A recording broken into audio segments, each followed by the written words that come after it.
Hey, what's up, guys? Today I'm going to tell you how I personally tamed down my monitor lizard.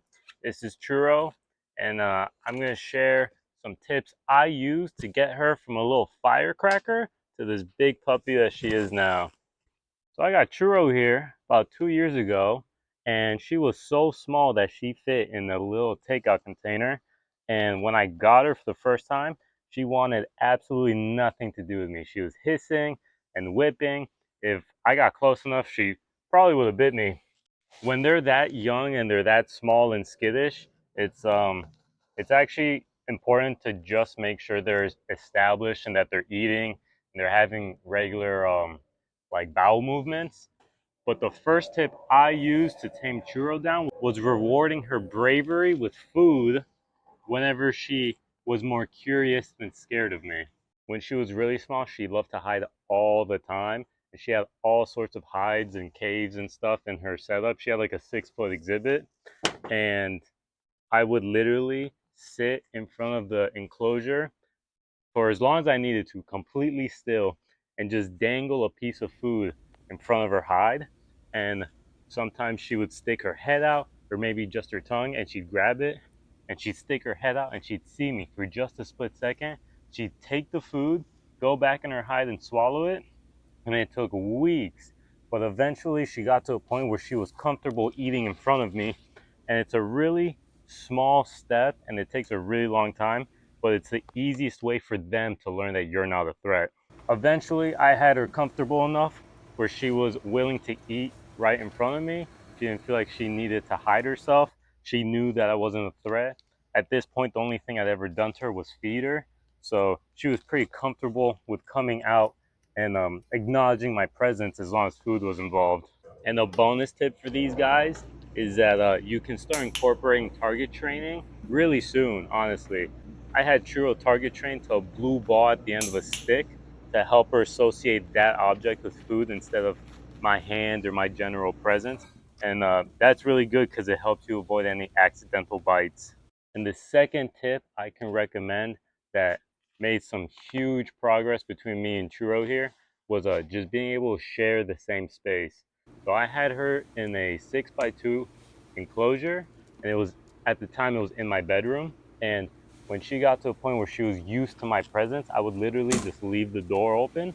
And she's naturally a very curious animal, so she would, on her own will, she would walk out and kind of just explore my room for a bit. And I would literally do that every single day when I got home from work. First thing I would do is open that door, let her explore. She would find little hiding spaces around my room. Now you gotta make sure that your room is lizard proof and that you don't give them the chance to escape or get hurt or stuck somewhere, because if you have to force yourself to intervene to save them, then you can actually take a huge step backwards with your progress. So it got to a point where I was doing all my feeding sessions with her outside of the enclosure. And when I was ready and done to put her back for the night, I would literally just take a piece of food off tongs, or I'd use her blue ball target and just lure her back into the exhibit. And then she got the hang of that for a while. She stayed indoors with me for like a year and a half. And these guys grow pretty fast. So until I had to move her into my backyard, she was pretty used to every day spending a few hours with me inside, basking in different spots and exploring and constantly stimulating her brain. Another thing you can do with these guys is I use the Missouri crock chop pellets. They're just dry little pellets. They almost look like dog food, and it's so convenient to have a like a cup of them by your side. So in the middle of their like exploring session and whatever safe space you have, you just throw them a treat every now and then, and they associate that reward of exploring and bravery with that interactive session with you. And the third and final tip I can give you is to constantly expose them to new things. This is something I do literally to this day. I've had Churro for maybe 2.5 years now, and Churro gets along with new people pretty well, new environments. She doesn't get freaked out as easily as she used to. She has her days, but I owe it to the dedication and patience to kind of take things at her pace She kind of sets the rules and she knows what she's comfortable with and what she's not. And you have to learn to read their body language. Like tail curling is bad, hissing is bad, obviously.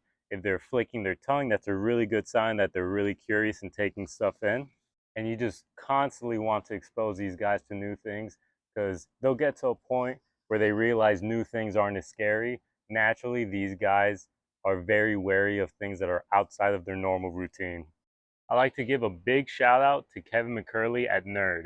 His videos gave me the foundation of knowledge that I needed to create these tips for you.